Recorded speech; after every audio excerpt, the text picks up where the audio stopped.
ലോകമെമ്പാടുമുള്ള രാഷ്ട്രീയ നിരീക്ഷകരുടെ ശ്രദ്ധ യുക്രൈൻ റഷ്യൻ സംഘർഷത്തിലേക്കും യൂറോപ്പിലെ നയതന്ത്ര നീക്കങ്ങളിലേക്കും കേന്ദ്രീകരിക്കുമ്പോൾ ആഗോള ശക്തി സന്തുലനത്തെ നിർണ്ണയിക്കുന്ന ഒരു നിർണായക ഉച്ചകോടി മോസ്കോയിൽ നടന്നു. ഇറാന്റെ പരമോന്നത ദേശീയ സുരക്ഷാ കൗൺസിൽ സെക്രട്ടറി അലി ലാരിജാനിയും റഷ്യൻ പ്രസിഡന്റ് വ്ളാഡിമിർ പുടിനും തമ്മിൽ നടന്ന ഈ കൂടിക്കാഴ്ച കേവലം രണ്ട് സൗഹൃദ രാജ്യങ്ങൾ തമ്മിലുള്ള പതിവ് നയതന്ത്ര സംഭാഷണങ്ങൾക്കപ്പുറം പാശ്ചാത്യ ആധിപത്യത്തെ ചോദ്യം ചെയ്യുന്ന ഒരു പുതിയ യുറേഷ്യൻ അച്ചുതണ്ടിന്റെ തന്ത്രപരമായ അടിത്തറ ശക്തിപ്പെടുത്തുന്നതിലേക്ക് വിരൽ ചൂണ്ടുന്നു. സിറിയൻ നേതാവ് അഹമ്മദ് അൽ ഷറായുടെ സന്ദർശനത്തിനും ട്രംപ് പുടിൻ ഫോൺ സംഭാഷണത്തിനും ഇടയിൽ നടന്ന ഈ ഉച്ചകോടി മധ്യപൂർവ്വദേശത്തെ രാഷ്ട്രീയ ഭൂമികയെ റഷ്യ എങ്ങനെ തന്റെ വരുതിയിലാക്കാൻ ശ്രമിക്കുന്നുവെന്ന് വ്യക്തമാക്കുന്നു. അലി ലാരിജാനിയുടെ സന്ദർശനത്തിന്റെ ഏറ്റവും ശ്രദ്ധേയമായ ഘടകം അദ്ദേഹം ഇറാന്റെ പരമോന്നത നേതാവ് അയത്തുള്ള അലി ഖമേനിയുടെ വ്യക്തിപരമായ കത്തുമായാണ് വ്ളാഡിമിർ പുടിനെ കാണാൻ എത്തിയതെന്നതാണ്. രാജ്യത്തിന്റെ പരമോന്നത നേതാവ് നേരിട്ട് റഷ്യൻ പ്രസിഡന്റിന് കത്തയക്കുന്നത് ഇരു രാജ്യങ്ങളും തമ്മിലുള്ള രാഷ്ട്രീയ ബന്ധത്തിന്റെ ആഴത്തിലുള്ള വിശ്വസ്തതയും തന്ത്രപരമായ പ്രാധാന്യവും എടുത്തു കാണിക്കുന്നു. നിലവിൽ അമേരിക്കയുടെയും സഖ്യകക്ഷികളുടെയും കടുത്ത സാമ്പത്തിക നയതന്ത്ര സമ്മർദ്ദങ്ങൾ നേരിടുന്ന രണ്ട് രാജ്യങ്ങളാണ് റഷ്യയും ഇറാനും. ഈ സാഹചര്യത്തിൽ പരസ്പരം താങ്ങും തണലുമായി നിലകൊണ്ട് തങ്ങളുടെ ദീർഘകാല തന്ത്രപരമായ പങ്കാളിത്തം കൂടുതൽ ആഴത്തിലാക്കാനുള്ള ഇരു രാജ്യങ്ങളുടെയും പ്രതിബദ്ധതയാണ് ഖമേനിയുടെ കത്ത് അടിവരയിടുന്നത്. ലാരിജാനിയുടെ ഈ വർഷത്തെ രണ്ടാമത്തെ റഷ്യൻ സന്ദർശനമായിരുന്നു ഇത്. 12 ദിവസത്തെ ഇറാൻ-ഇസ്രായേൽ സംഘർഷത്തിന് തൊട്ടു പിന്നാലെ ജൂലൈയിൽ നടന്ന ആദ്യ യാത്രയിൽ ഇറാൻ പ്രാദേശിക സ്ഥിതിഗതികളെക്കുറിച്ചുള്ള വിലയിരുത്തലുകൾക്ക് റഷ്യൻ കൈമാറുകയും ആണവ പദ്ധതിയെക്കുറിച്ചുള്ള പിരിമുറുക്കങ്ങളെക്കുറിച്ച് ചർച്ച ചെയ്യുകയും ചെയ്തിരുന്നു. ഊർജം, വ്യാപാരം, പ്രാദേശിക പ്രതിസന്ധികൾ തുടങ്ങിയ വിഷയങ്ങൾ കൂടാതെ ആണവ പദ്ധതിയുമായി ബന്ധപ്പെട്ട തർക്കങ്ങളും പുടിനുമായുള്ള ചർച്ചകളിൽ ഉൾപ്പെട്ടു. അന്നും സ്ഥിതിഗതികൾ സുസ്ഥിരമാക്കാനും നയതന്ത്ര മാർഗങ്ങൾ പുനർജീവിപ്പിക്കാനും സഹായിക്കുമെന്ന് റഷ്യ വാഗ്ദാനം ചെയ്തിരുന്നു. ഈ കൂടിക്കാഴ്ചയ്ക്ക് ശേഷം ആണവ കരാറിന്റെ പുനർജീവനത്തിന് സൗകര്യമൊരുക്കാനും സമാധാനപരമായ ആവശ്യങ്ങൾക്കായി സമ്പുഷ്ടീകരിച്ച യുറേനിയത്തിന്റെ കയറ്റുമതി പുനരാരംഭിക്കാനുമുള്ള റഷ്യയുടെ സന്നദ്ധത വിദേശകാര്യമന്ത്രി സെർജി ലാവ്റോവ് വീണ്ടും ഉറപ്പ് നൽകിയത് ആണവ നയതന്ത്രത്തിൽ റഷ്യ വഹിക്കുന്ന സുപ്രധാന പങ്കും വ്യക്തമാക്കുന്നു. പാശ്ചാത്യ രാജ്യങ്ങൾ പൂർണ്ണമായും ഇറാനെ ഒറ്റപ്പെടുത്താൻ ശ്രമിക്കുമ്പോൾ റഷ്യയുടെ ഈ സഹായഹസ്തം ഇറാനെ സംബന്ധിച്ചിടത്തോളം നിലനിൽപ്പിന് അത്യന്താപേക്ഷിതമാണ്. പ്രതിരോധ സഹകരണത്തിലാണ് ഈ ബന്ധം പുതിയ ഘട്ടത്തിലേക്ക് പ്രവേശിക്കുന്നത്. ഇറാൻ റഷ്യൻ യുദ്ധവിമാനങ്ങൾ വാങ്ങാൻ ചർച്ചകൾ നടത്തുന്നുണ്ടെന്ന റിപ്പോർട്ടുകൾ പ്രതിരോധ സഹകരണത്തിൽ ഒരു സുപ്രധാന മാറ്റത്തെയാണ് അടയാളപ്പെടുത്തുന്നത്. അമേരിക്ക ഇത്തരം കരാറുകളെ കാണുന്നത് റഷ്യ ഇറാൻ പങ്കാളിത്തം തന്ത്രപരമായ ഒരു താൽക്കാലിക സഖ്യത്തെക്കാൾ ആഴത്തിലുള്ള ഒന്നായി പരിണമിക്കുന്നു എന്നതിന്റെ തെളിവായിട്ടാണ്. റഷ്യ ഇറാൻ സഖ്യം അമേരിക്കൻ നയരൂപീകരണക്കാർക്ക് പുതിയ തലവേദന സൃഷ്ടിക്കുന്നത് ലെബനൻ, സിറിയ, യമൻ, ഇറാഖ് എന്നിവിടങ്ങളിലെ ഷിയ സമൂഹങ്ങൾക്കിടയിൽ ഇറാന്റെ വർദ്ധിച്ചു വരുന്ന സ്വാധീനം മേഖലയിലെ രാഷ്ട്രീയ സന്തുലിതാവസ്ഥയ്ക്ക് ഭീഷണിയാണെന്ന് അമേരിക്ക വിലയിരുത്തുന്നു. ഇറാന്റെ പ്രോക്സി ശക്തികളെ പിന്തുണയ്ക്കുന്നതിലൂടെ അമേരിക്കൻ താൽപര്യങ്ങളെയും ഇസ്രായേലിന്റെ സുരക്ഷയും ദുർബലപ്പെടുത്തുന്ന ഒരു പുതിയ സുരക്ഷാ ചട്ടക്കൂടാണ് റഷ്യ ഇറാൻ സഖ്യം രൂപപ്പെടുത്തുന്നത്. ഈ സൈനിക സാമ്പത്തിക അച്ചുതണ്ടിന്റെ ശക്തിപ്പെടൽ അമേരിക്കൻ നേതൃത്വത്തിലുള്ള ഏകധ്രുവ ലോകക്രമത്തിനെതിരായ ശക്തമായ പ്രതിരോധമായി മാറുകയാണ്.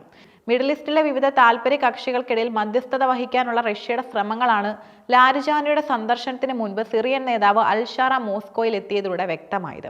സിറിയൻ പ്രസിഡന്റിന്റെ സന്ദർശനം റഷ്യയിൽ നിന്നും അകന്നു നിൽക്കാൻ സിറിയയ്ക്ക് പദ്ധതിയില്ലെന്ന് ഉറപ്പിച്ചു. അടിസ്ഥാന സൗകര്യങ്ങൾ പുനർനിർമ്മിക്കുന്നതിലും സ്ഥിരത നിലനിർത്തുന്നതിലും ആഴത്തിലുള്ള സഹകരണം സിറിയ തേടുന്നു. ബാഹ്യ ഇടപെടലുകൾക്കെതിരായ പ്രധാന പ്രതിരോധമായി സിറിയയിലെ റഷ്യൻ സൈനിക താവളങ്ങൾ തുടരുന്ന സാഹചര്യത്തിൽ ഈ പങ്കാളിത്തം സിറിയയുടെ നിലനിൽപ്പിന് അത്യന്താപേക്ഷിതമാണ്. സിറിയൻ ആഭ്യന്തര കാര്യങ്ങളിലെ ഇറാന്റെ അതിരുകടന്ന ഇടപെടൽ കാരണം പുതിയ സിറിയൻ നേതൃത്വം ഇറാനുമായുള്ള ബന്ധത്തിൽ കുറച്ചുകൂടി പ്രായോഗികമായ സമീപനം സ്വീകരിക്കുന്നുണ്ട്. ഇവിടെയാണ് റഷ്യയുടെ ഇടപെടൽ നിർണായകമാകുന്നത്. ശക്തമായ രാഷ്ട്രീയ വിശ്വാസവും സൈനിക ചാനലുകളും ഉപയോഗിച്ച് പങ്കിട്ട പ്രാദേശിക താൽപര്യങ്ങളുടെ അടിസ്ഥാനത്തിൽ സിറിയയ്ക്കും ഇറാനും ഇടയിൽ ഒരു പുനർസജ്ജീകരണത്തിന് മധ്യസ്ഥത വഹിക്കാൻ റഷ്യയ്ക്ക് കഴിയും. ഈ രണ്ട് സഖ്യകക്ഷികളെ ഒരേ താൽപര്യത്തിൽ അണിനിരത്തുന്നതിലൂടെ മേഖലയിലെ ഏറ്റവും വലിയ ശക്തിയായി റഷ്യ മാറുന്നു. റഷ്യയുടെ തന്ത്രപരമായ മധ്യസ്ഥതയുടെ ഏറ്റവും പ്രധാനപ്പെട്ട മേഖല ഇറാൻ-ഇസ്രായേൽ സംഘർഷമാണ്. അടുത്തൊരു രണ്ടാം റൗണ്ട് സംഘർഷം അനിവാര്യമാണെന്ന് ഇറാൻ പ്രതീക്ഷിക്കുകയും അതിനുള്ള സൈനിക തയ്യാറെടുപ്പുകൾ നടത്തുകയും ചെയ്യുമ്പോൾ ഇസ്രായേൽ റഷ്യയെ മധ്യസ്ഥനായി കാണുന്നു എന്ന വസ്തുത നിർണായകമാണ്. ദുഷാൻബെയിലെ CIS ഉച്ചകോടിയിൽ പ്രസിഡന്റ് പുടിന്റെ പ്രസ്താവന ഇതിന് അടിവരയിടുന്നു. കൂടുതൽ സംഘർഷം ഒഴിവാക്കുന്നതിൽ താൽപര്യം പ്രകടിപ്പിച്ചുകൊണ്ട് ഇസ്രായേൽ റഷ്യ വഴി ഇറാൻ ഒരു സന്ദേശം അയച്ചതായി അദ്ദേഹം വെളിപ്പെടുത്തി. ഇസ്രായേൽ പ്രധാനമന്ത്രി ബെഞ്ചമിൻ നെതന്യാഹുവുമായി തനിക്കുള്ള അടുത്ത ബന്ധം ഉപയോഗിച്ച് ഇരു രാജ്യങ്ങൾക്കുമിടയിൽ ഒരു പിൻ ചാനൽ നയതന്ത്രം പുടിൻ സ്ഥാപിച്ചിരുന്നു. ഇസ്രായേലിന്റെ ആശങ്കകൾ ലാരിജാനിയോട് പുടിൻ വിശദീകരിച്ചേക്കാം. അങ്ങനെ ചെയ്യുന്നതിലൂടെ ഇറാൻ മുതൽ ഇസ്രായേൽ വരെയുള്ള എല്ലാ പ്രധാന നേതാക്കളും വിശ്വസിക്കുന്ന ഒരു മധ്യസ്ഥനായി റഷ്യ സ്വയം സ്ഥാപിച്ചു. ഇത് മേഖലയിലെ റഷ്യയുടെ സ്വാധീനം നയതന്ത്രപരമായ ശക്തിയും വർദ്ധിപ്പിക്കുന്നു. അൽ ഷാറയുടെയും ലാരിജാനിയുടെയും സന്ദർശനങ്ങളും ട്രംപ് പുടിൻ സംഭാഷണങ്ങളും ഒരു പുതിയ ഭൗമരാഷ്ട്രീയ ഘട്ടത്തിന്റെ തുടക്കമാണ്. ആഗോള ശക്തിയുടെ ഭാവി നിർണ്ണയിക്കപ്പെടുന്ന വേദിയായി മിഡിൽ ഈസ്റ്റ് വീണ്ടും മാറുകയാണ്. മാത്രമല്ല റഷ്യയുമായുള്ള പങ്കാളിത്തം ഇറാന് തന്ത്രപരമായി അത്യാവശ്യമാണ്. റഷ്യയുടെ പിന്തുണയില്ലാതെ പാശ്ചാത്യ സമ്മർദ്ദങ്ങൾക്കിടയിൽ പ്രാദേശിക സ്ഥിരത നിലനിർത്താനോ സാമ്പത്തികമായി മുന്നോട്ട് പോകാനോ ഇറാന് പ്രയാസമാകും.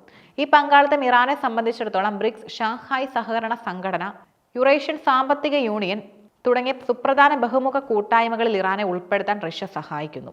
ഇത് ഇറാനെ അന്താരാഷ്ട്ര ഒറ്റപ്പെടുത്തലിൽ നിന്നും രക്ഷിക്കാനും പുതിയ സാമ്പത്തിക പങ്കാളിത്തങ്ങൾ സ്ഥാപിക്കാനും സഹായിക്കുന്നു.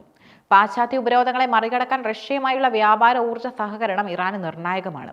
ഇത് ഏറ്റുമുട്ടലല്ല, സംയോജനം, വൈവിധ്യവൽക്കരണം, പ്രതിരോധശേഷി എന്നിവ ലക്ഷ്യമിട്ടിട്ടുള്ള ഒരു പുതിയ യുറേഷ്യൻ സാമ്പത്തിക ക്രമത്തിന്റെ ഭാഗമാകാനുള്ള ഇറാന്റെ ശ്രമമാണ്. പുടിൻ ലാരിജാനി കൂടിക്കാഴ്ച യൂറോപ്യൻ അമേരിക്കൻ മാധ്യമങ്ങൾ യുക്രൈൻ കേന്ദ്രീകൃത ചർച്ചകളിൽ മുഴുകിയിരിക്കുമ്പോൾ പോലും മോസ്കോ മിഡിൽ ഈസ്റ്റിൽ തങ്ങളുടെ അധികാരം ഉറപ്പിക്കാനുള്ള തന്ത്രപരമായ നീക്കങ്ങൾ നടത്തുന്നുവെന്ന് വ്യക്തമാക്കുന്നു. റഷ്യ ഇറാൻ പങ്കാളിത്തം പ്രതിരോധ, ഊർജ്ജ, ആണവ നയതന്ത്രം, പ്രാദേശിക മധ്യസ്ഥത എന്നീ തലങ്ങളിൽ ശക്തിപ്പെടുന്നത് അമേരിക്കൻ നേതൃത്വത്തിലുള്ള ഏകധ്രുവ ലോകക്രമത്തെ തകർക്കാൻ ശേഷിയുള്ള ഒരു പുതിയ ബഹുമുഖ ലോകക്രമത്തിലേക്കുള്ള വാതിൽ തുറക്കുന്നു.